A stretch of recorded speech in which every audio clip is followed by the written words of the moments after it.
الحمد لله الذي شرفنا على سائر الأمم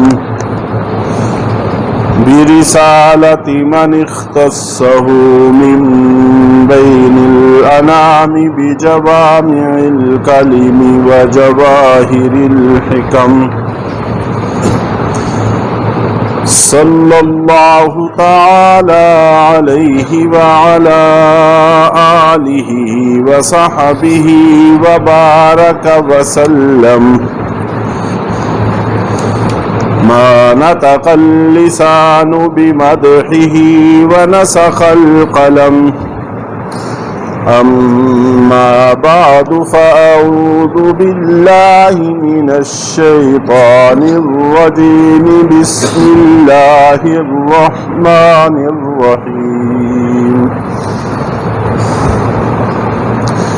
إذ جاءوكم من فوقكم ومن أسفل منكم وإذ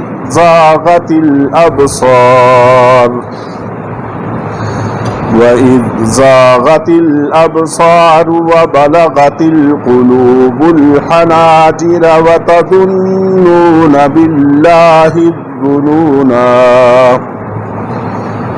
صدق الله العظيم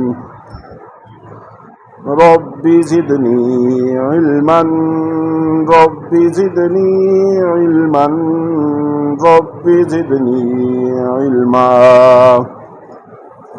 رب شرح لي صدري ويسر لي أمري واحلل عقدة من لساني يفقه قولي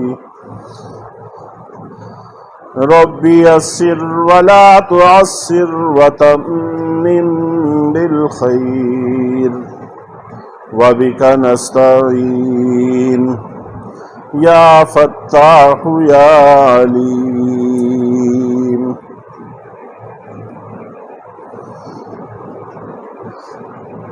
محرم الحرام کے حوالے سے ہر جگہ ہی واقعہ کربلا کا تذکرہ کیا جاتا ہے اور شہید کربلا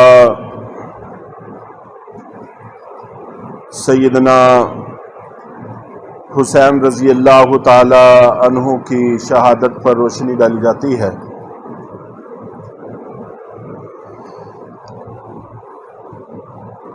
آپ حضرات نے بھی اس حوالے سے خوب سنا اور زندگی بھر سنتے آئے ہیں،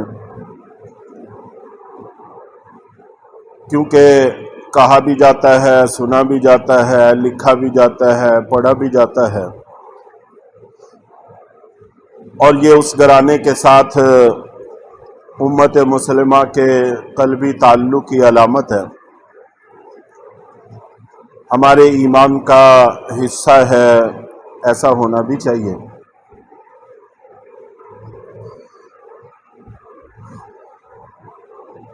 حضرت حسین رضی اللہ تعالی عنہ کی شہادت یا حضرت حسین رضی اللہ تعالی عنہ کی ذات گرامی، یہ در حقیقت ایک مشن کا نام ہے، ایک نظریے کا نام ہے،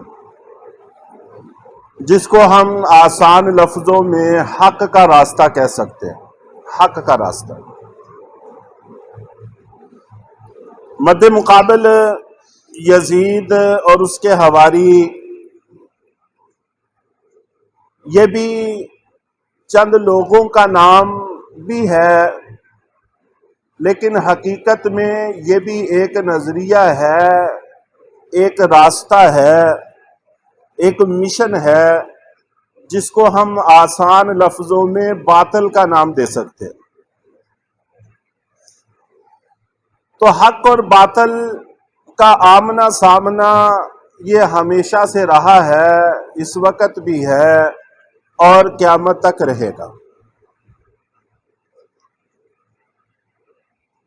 گویا کہ یوں کہہ لیں کہ حسینیت یہ نام بدل کر، شکلیں بدل کر، صورتیں کیفیتیں بدل کر ہر زمانے میں موجود رہی ہے۔ حق کا راستہ ہر زمانے میں موجود رہا ہے۔ اور یزیدیت یہ بھی مختلف عنوان سے، مختلف شکلوں سے، مختلف طریقوں سے ہر دور میں موجود رہا ہے اور رہے گا۔ جہاں ان شخصیات کی زندگیوں سے ہمیں واقف ہونا ضروری ہے، اس سے ہمارے ایمان کو تحریک ملتی ہے،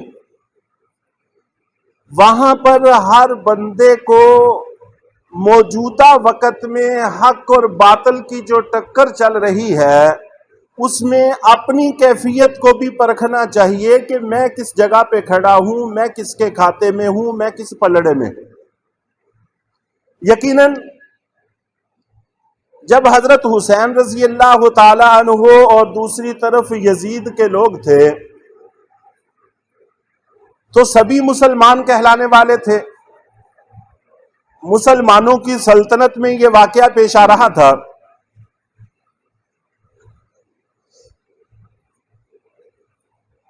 لیکن جب دھول اڑتی ہے ایسے میں یہ پتہ لگانا کہ کون گدھے پر سوار ہے، کون گھوڑے پر سوار ہے، یہ تھوڑا مشکل ہوتا ہے۔ جب دھول چھٹ جاتی ہے، مطلع صاف ہو جاتا ہے، ایسے میں یزید کو برا کہنا بہت آسان کام ہے، اور حضرت حسین رضی اللہ تعالی عنہ کی مدح کرنا بہت آسان عمل ہے، کوئی رکاوٹ نہیں ہے۔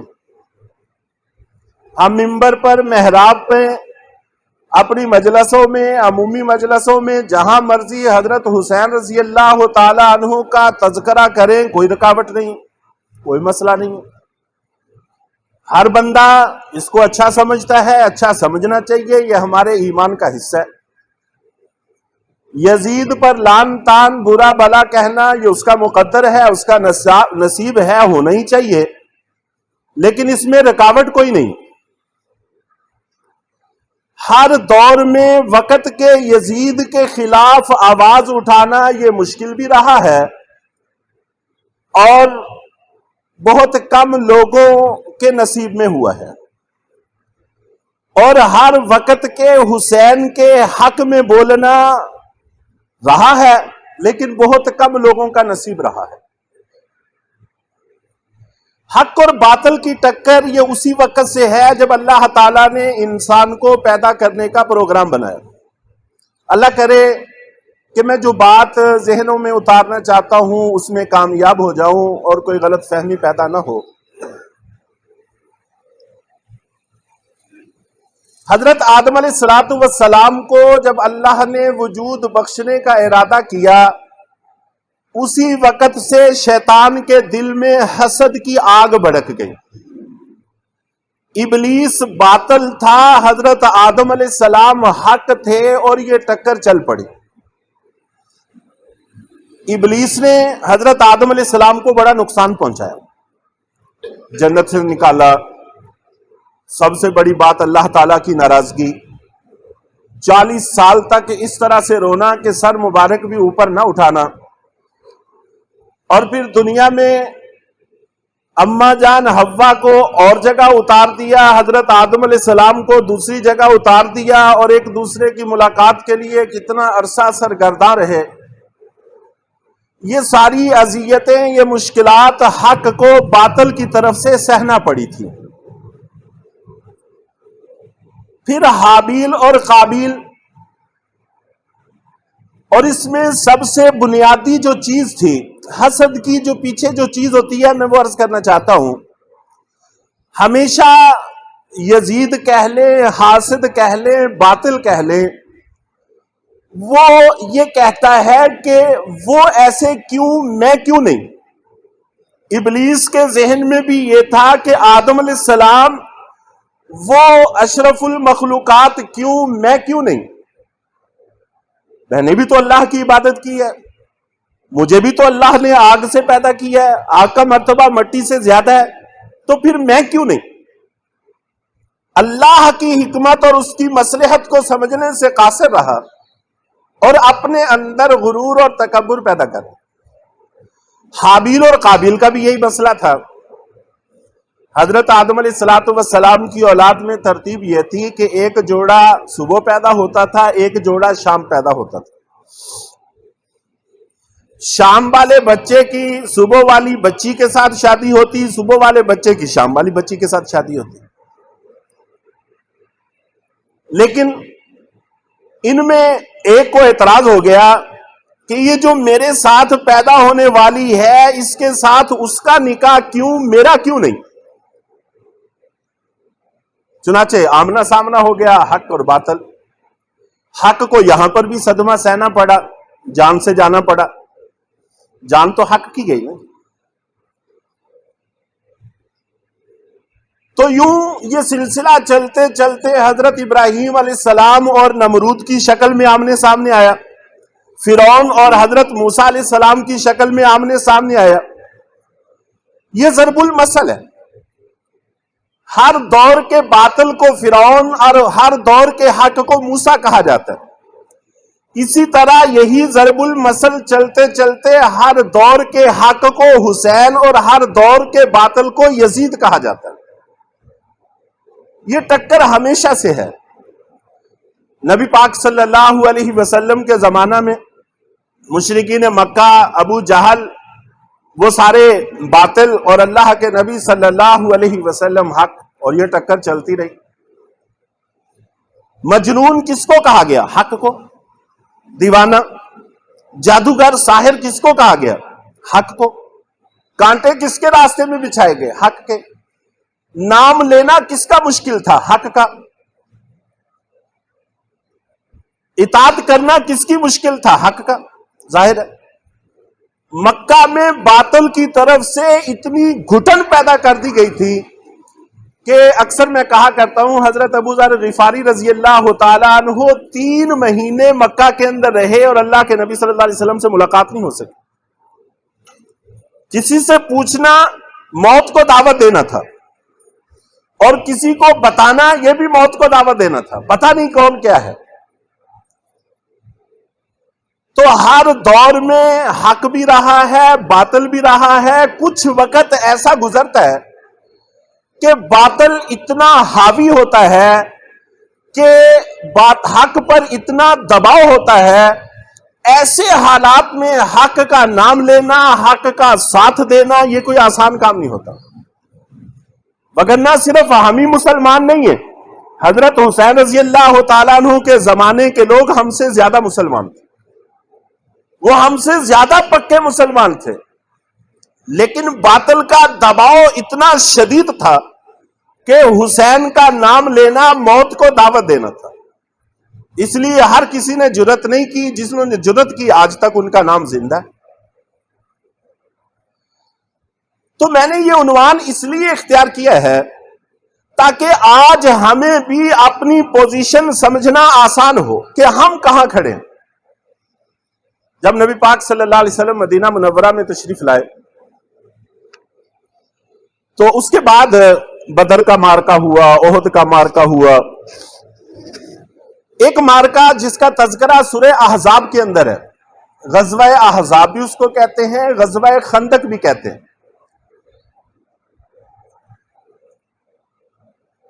غزوہ احزاب میں مشرکین مکہ نے اور خیبر کے لوگوں نے مل کر اتنا بڑا ایک لشکر تیار کیا مدینہ منورہ پر چڑھائی کے لیے کہ جتنا بڑا لشکر اس سے پہلے عربوں نے کبھی نہیں دیکھا تھا، اور قرآن پاک نے اس کا نقشہ کھینچا ہے۔ اذ جاؤکم من فوقکم ومن اسفل منکم، جس وقت وہ لشکر آئے باہر سے بھی بہت بڑا لشکر، اور اندر جو یہود کے قبائل تھے وہ بھی دشمن، تو من اسفلا نیچے سے مراد اندر کے دشمن تھے اور فوق سے مراد باہر کے دشمن تھے، تو باہر سے بھی دشمن چڑھ آیا، اندر سے بھی دشمن چڑھ آیا. اور پھر مزید اس پر یہ کہ منافقین علیحدہ ہو گئے جو مسلمانوں کی صفوں میں تھے.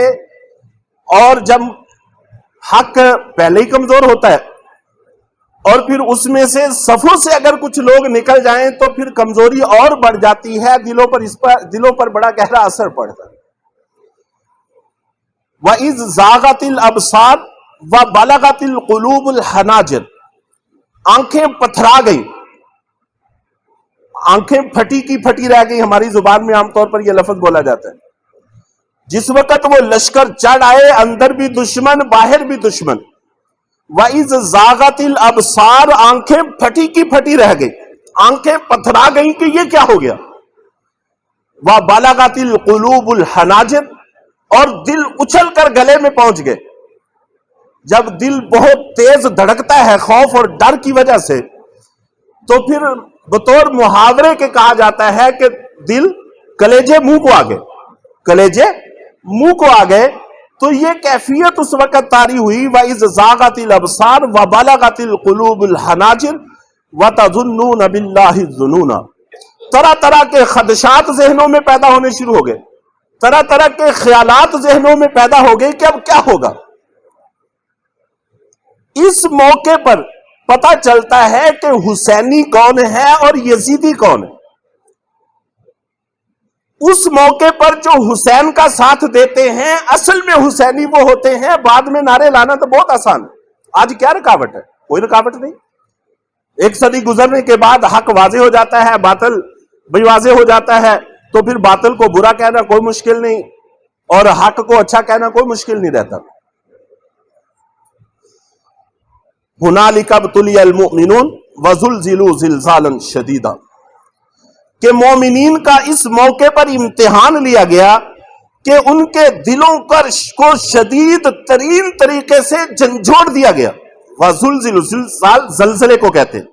وَزُلْزِلُوا زِلْزَالًا شَدِيدًا، 3 دفعہ لفظ ہے کہ ان کے دلوں کو جھنجھوڑ کے رکھ دیا گیا. ایسی کیفیت پیدا ہو گئی. وَإِذْ يَقُولُ الْمُنَافِقُونَ وَالَّذِينَ فِي قُلُوبِهِمْ مَرَضٌ، ادھر کیفیت یہ کہ ہر طرف دشمن ہی دشمن، اور ادھر منافقین اور وہ لوگ جن کے دلوں کے اندر مرض تھا وہ صفوں سے نکلنا شروع ہو گئے. وَإِذْ قَالَتْ طَائِفَةٌ مِّنْهُمْ يَا أَهْلَ يَثْرِبَ لَا مُقَامَ لَكُمْ فَارْجِعُوا، یہاں تک کہ منافقین کی جماعت نے کہنا شروع کر دیا اب نہیں بچو گے، نکل جاؤ. نہ صرف یہ کہ خود صفوں سے نکلے بلکہ دوسروں کو دعوت بھی دینا شروع کر دے. تو اصل مقام امتحان یہ ہوتا ہے. تو جیسے اس وقت ساری کی ساری فوجیں چڑھ دوڑی اور منافقین اور جن کے دلوں کے اندر مرض تھا ان کی گز گز زبانیں باہر کو لٹک گئی اور وہ کچھ انہوں نے کہنا شروع کر دیا جو نہیں کہنا چاہیے تھا. ایسے ہی ایک وقت ہمارے زمانے میں بھی آیا کہ جب ساری دنیا چڑھ دوڑی افغانستان پر، کلیجے منہ کو آ گئے، آنکھیں پتھرا گئیں اور کتنی لمبی لمبی زبانیں بولنی شروع ہو گئیں. یہ دہشت گرد ہیں، یہ دھماکے کرتے ہیں، یہ فلان کرتے ہیں، یہ کرتے. اس لیے ہر دور میں اپنی پوزیشن کو سمجھنا یہ اصل حق کا ساتھ ہوتا ہے اور یہ دیکھنا چاہیے کہ ہم کس پلڑے میں بیٹھے. خدا نہ خواستہ، اللہ نہ کرے، اگر ہم اس موقع پر یزید کے پلڑے میں ہیں تو پھر خسارہ ہے. اس وقت کے یزید کو ہم نہ بھی لعنت کریں تو کوئی فرق نہیں پڑتا. اس پر اللہ کی لعنت اتنی ہو گئی کہ ہماری لعنت سے اس کو کوئی فرق نہیں پڑنے والا. وہ مر گیا، اپنے انجام کو پہنچ گیا، جو اللہ نے فیصلہ کرنا تھا وہ کر دیا. اور حضرت حسین رضی اللہ تعالیٰ عنہ بھی دنیا سے چلے گئے. ہماری تعریفوں سے ان کا مقام بلند ہونے والا نہیں ہے. وہ اپنی جرت، جوابردی، حق کی بنیاد پر وہ مقام پا چکے ہیں کہ ساری امت بھی ان کو چھوڑ دے تو ان کو کوئی فرق پڑنے والا نہیں ہے. ہاں، جس چیز سے فرق پڑتا ہے وہ بہرحال دیکھنے کی چیز ہے کہ اس وقت ہمارے کیا پوزیشن. آج طالبان کی تعریف کرنا آسان ہے، ہر بندہ تعریف کرے گا، کرتا سنا جائے گا، اس لیے کہ دھول چھٹ چکی، حالات واضح ہو گئے. لیکن آج سے پہلے کی صورتحال مختلف تھی. میں اپنے سامعین سے یہ صرف درخواست کرنا چاہتا ہوں کہ ہر دور میں حسینیت بھی موجود ہے، یزیدیت بھی موجود ہے. حسینیت حق کا نام ہے، یزیدیت باطل کا نام ہے. اور یہ ٹکر جب سے حضرت آدم علیہ السلام کو اللہ نے پیدا کرنے کا ارادہ کیا تب سے شروع ہے، قیامت تک جاری رہے گی، ختم نہیں ہوگی. اس لیے اپنے پہلے جو رہنما ہیں، جو حق کے لیے لڑے، ان کا تذکرہ ہمارے ایمان کو جلا بخشتا ہے، وہ ہمارے لیے مفید ثابت ہوتا ہے. ان کی زندگیوں سے آگاہی ہمیں فائدہ دیتی ہے. لیکن اس کی روشنی میں اپنی پوزیشن کو دیکھنا یہ بھی ہمارے لیے بڑا ضروری ہے. اتنی گھٹن بڑھ گئی تھی، جیسا کہ میں نے مکہ کے حالات بھی ذکر کیے، مدینہ منورہ کے حالات بھی ذکر کیے، کہ مصلے پر بیٹھ کر طالبان کا نام لے کر دعا کرنا مشکل ہو گیا تھا. یہ ذرا مشکل ہو گیا تھا. لیکن آج اللہ نے معاملہ واضح کیا. اور آگے یہ غزوہ احزاب کا تذکرہ چلتے چلتے کافی طول پکڑ گیا، تو ایمان والوں کی کیفیت ذکر کی ہے. قالوا ھذا ما وعدنا اللہ ورسولہ. جو پکے مومن تھے، جو اس وقت حسینی تھے، اہل حق تھے، انہوں نے وہ کچھ نہیں کہا جو منافقین نے کہا تھا.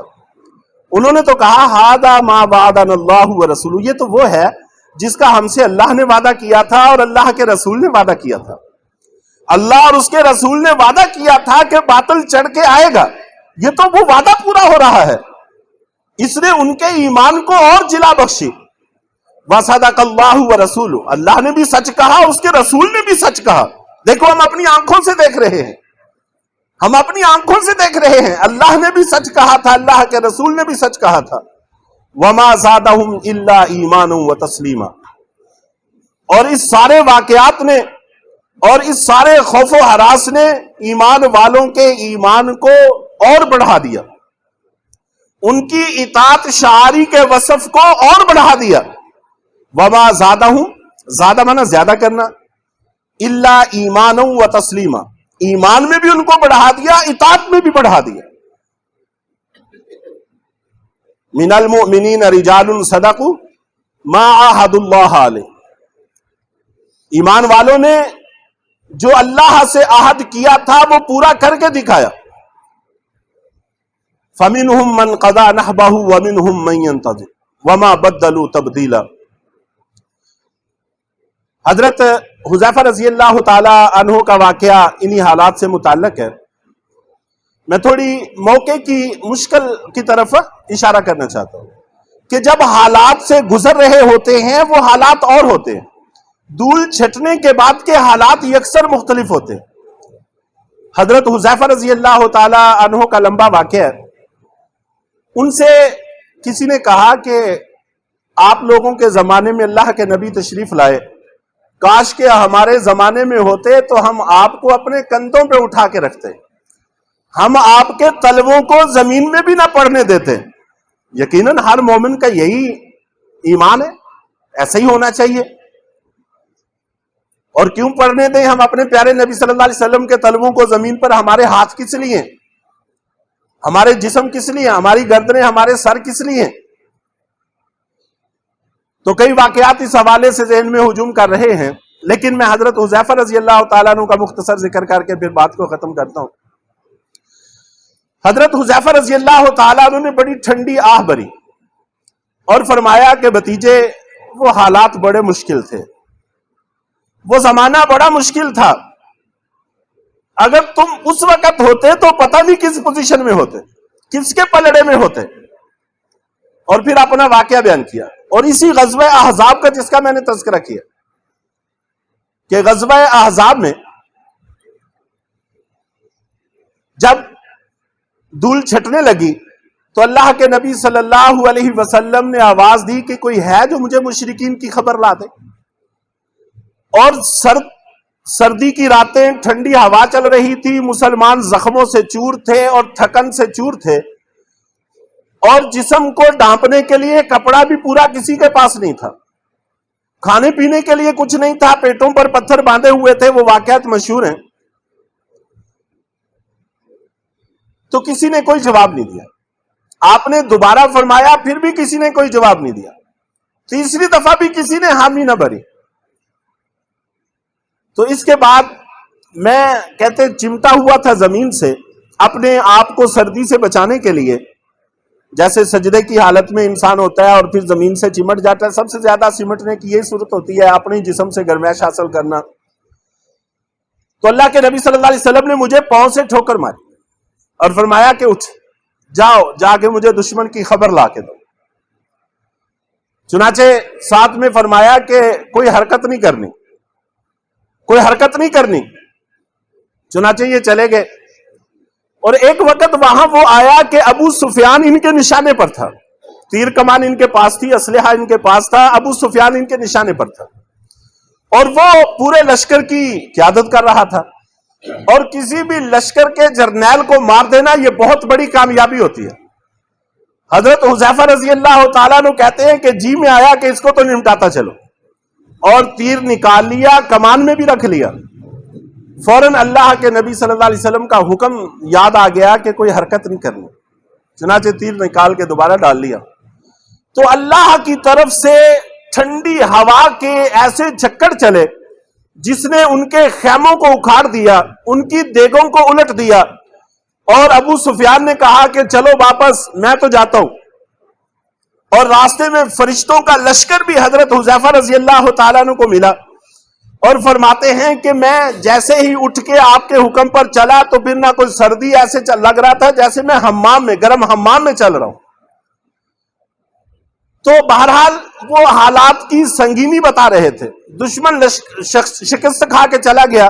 اندر والے دشمن وہ بھی اپنے آپ کو پیش کرنے کے سوا ان کے پاس کوئی چارہ نہ رہا. ان کے مردوں کو قتل کیا گیا، عورتوں کو، بچوں کو غلام اور باندیاں بنایا گیا، ان کا مال سارا قبضے میں لیا گیا. تو یہ سارے حالات پیش ہے. تو بہرحال کہنے کا مقصد یہ ہے کہ مشکل حالات میں حق کو پہچان کر اس کا نام لینا یہ اصل حسینیت ہے، اور اسی کو صحیح حق کی پیروی کہتے ہیں. اللہ تعالی ہم سب کو اس کا فہم بھی عطا فرمائے اور اس کی توفیق بھی عطا فرمائے. وآخر دعواہم الحمدللہ.